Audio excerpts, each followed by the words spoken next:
tell you that I love Jesus. Come on! He's the best thing that ever happened to me. We've had so much of him that many times we just hear that and it brushes right over us. As soon as she said it, the first word, Jesus is my tower.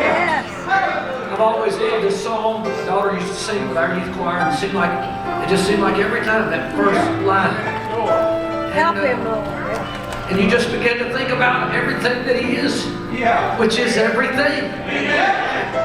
Every good thing in your life ever is because of Jesus. Even before you knew it, the Lord is good to all. He's good to the skeptic. He's good to the heathen. He's good to the atheist. He's been good to us. That goodness of God song says, I have lived. I have lived in the goodness of God. That doesn't mean we don't have troubles and trials, but I'm going to tell you something. I stand here today amazed at the goodness of God in my life. My son's just been married about a little over a year, right? And we were out by the house yesterday. They live right near us. And some guys were working on a building there on his property. And he and I had been there talking about different things. They ain't messing with the four-wheeler. And his wife come walking by, and she just got home from school. She works at the school. And I just overheard him say, is that a new dress?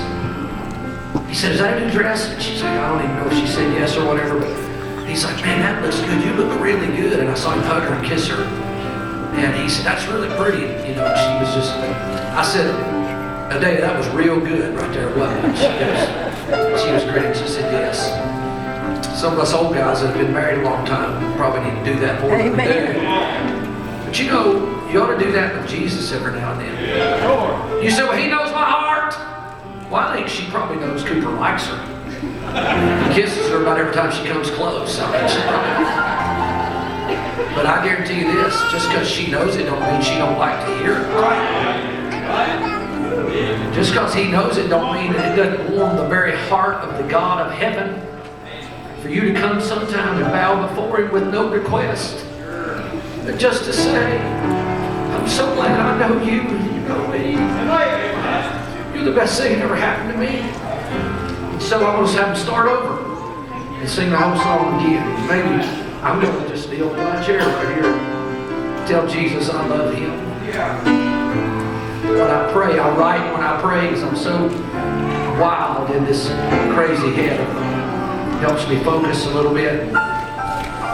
It's developed through the years into this almost like a letter. I kind of treat it like a letter now. I started with dear and I finish it with abbreviate serving with gladness, SWG, comma. But right before that, I got this line that I've added that says, all glory to him. I finished with some glory. And through the years, it just became natural to say, all glory, honor, and power, and praise to you. And then it just started coming, I love you. I thank you sometimes, but I thank you. But I've started where I write, I love you almost every day now. I don't think he's ever going to say, I wish you could say it. That's right. And I'm trying to catch up for all them years I didn't tell him. When he was already very good to me. And I was just taking him so for granted. So maybe we just take a minute and tell him we love him. You don't have to, but maybe you want to. While they're singing.